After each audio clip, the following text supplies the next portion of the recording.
ನಮಸ್ತೆ ಕರ್ನಾಟಕ 1 ಟಿವಿಗೆ ಸ್ವಾಗತ. ಬೆಂಗಳೂರಿನ ಪ್ರಸಿದ್ಧ ದೇವಾಲಯಗಳಲ್ಲಿ ಒಂದಾದ ಇಸ್ಕಾನ್ ಟೆಂಪಲ್ ಆಸ್ತಿ ಒಡೆತನದ ವಿವಾದಕ್ಕೆ ಕೊನೆಗೂ ತಾರ್ಕಿಕ ಅಂತ್ಯ ಸಿಕ್ಕಿದೆ.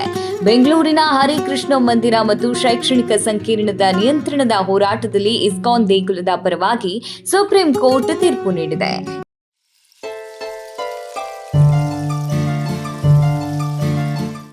ಈ ಹಿಂದೆ ಬೆಂಗಳೂರಿನಲ್ಲಿರುವ ಹರಿಕೃಷ್ಣ ಮಂದಿರ ಮತ್ತು ಶೈಕ್ಷಣಿಕ ಸಂಕೀರ್ಣದ ಒಡೆತನಕ್ಕೆ ಸಂಬಂಧಿಸಿ ಮುಂಬೈ ಸಂಸ್ಥೆ ಪರ ಕರ್ನಾಟಕ ಹೈಕೋರ್ಟ್ ನೀಡಿದ ತೀರ್ಪನ್ನ ಸುಪ್ರೀಂ ಕೋರ್ಟ್ ರದ್ದುಗೊಳಿಸಿದೆ.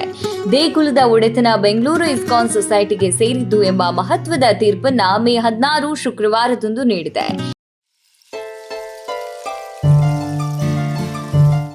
ಇನ್ನು ಇಸ್ಕಾನಿನ ಯಾವ ಪ್ರಕರಣದ ಕುರಿತು ಸುಪ್ರೀಂ ಕೋರ್ಟ್ ತೀರ್ಪು ನೀಡಿದೆ ಎಂಬುದನ್ನು ಸಂಕ್ಷಿಪ್ತವಾಗಿ ನೋಡುವುದಾದರೆ, ಬೆಂಗಳೂರಿನ ಇಸ್ಕಾನ್ ದೇವಾಲಯವನ್ನ ಮುಂಬೈ ಇಸ್ಕಾನ್ ಸಂಸ್ಥೆಯು ತನ್ನ ಶಾಖೆಯ ಭಾಗ ಎಂದು ಹೇಳಿಕೊಂಡು ಮೊದಲು ಸಿಟಿ ಸಿವಿಲ್ ಕೋರ್ಟ್ ಮೆಟ್ಟಿಲೇರಿತ್ತು.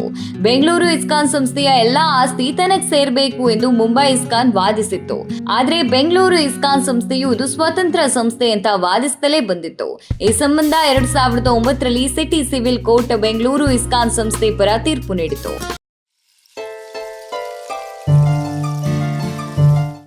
ನಂತರ 2009ರಲ್ಲಿ ಸಿಟಿ ಸಿವಿಲ್ ಕೋರ್ಟ್ ನೀಡಿದ್ದ ತೀರ್ಪಿನ ವಿರುದ್ಧ ಕರ್ನಾಟಕ ಹೈಕೋರ್ಟ್ನಲ್ಲಿ ಮುಂಬೈ ಸಂಸ್ಥೆ ಮೇಲ್ಮನವಿ ಸಲ್ಲಿಸಿತ್ತು. ಕರ್ನಾಟಕ ಹೈಕೋರ್ಟ್ನಲ್ಲಿ ಅಂದು ನ್ಯಾಯಾಧೀಶ ನಾಗಮೋಹನ್ ದಾಸ್ ಮತ್ತು ಅರಳಿ ನಾಗರಾಜ್ ಅವರಿದ್ದ ದ್ವಿಸದಸ್ಯ ಪೀಠ ವಾದವನ್ನ ಒಪ್ಪಿಕೊಂಡು ಬೆಂಗಳೂರು ಇಸ್ಕಾನ್ನ ಆಸ್ತಿಗಳ ಮೇಲೆ ಮುಂಬೈ ಇಸ್ಕಾನ್ಗೆ ಹಕ್ಕಿದೆ ಎಂದು ತೀರ್ಪು ನೀಡಿತ್ತು.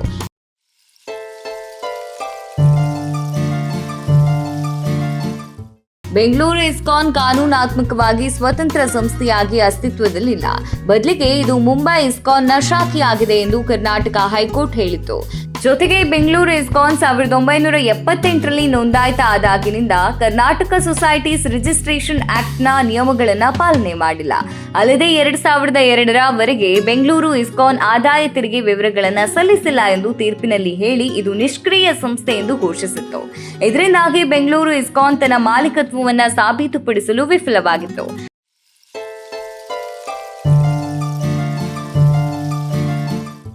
ಮತ್ತೆ ಕರ್ನಾಟಕ ಹೈಕೋರ್ಟ್ ಆದೇಶವನ್ನ ಪ್ರಶ್ನಿಸಿ ಬೆಂಗಳೂರು ಇಸ್ಕಾನ್ 2011ರಲ್ಲಿ ಸೊಸೈಟಿ ಸುಪ್ರೀಂ ಕೋರ್ಟ್ ಮೊರೆ ಹೋಯಿತು. ನ್ಯಾಯಮೂರ್ತಿ ಎಎಸ್ ಓಕಾ ಮತ್ತು ಅಗಸ್ಟಿಸ್ ಜಾರ್ಜ್ ಮಸೀಹ್ ಅವರನ್ನ ಒಳಗೊಂಡ ಪೀಠವು ಸುದೀರ್ಘ ವಿಚಾರಣೆ ಬಳಿಕ ಇದೀಗ ಹೈಕೋರ್ಟ್ ಆದೇಶ ರದ್ದು ಮಾಡಿ ಮತ್ತೆ ಈ ಹಿಂದೆ ಸಿಟಿ ಸಿವಿಲ್ ಕೋರ್ಟ್ ನೀಡಿದ ಆದೇಶವನ್ನೇ ಎತ್ತಿ ಹಿಡಿದಿದೆ.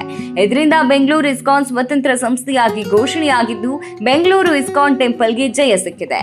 ಹಾಗೂ ಇದು ಆಸ್ತಿ ಒಡೆತನ ಹಾಗೂ ಆಡಳಿತ ತನ್ನಲ್ಲಿ ಉಳಿಸಿಕೊಂಡಿದೆ.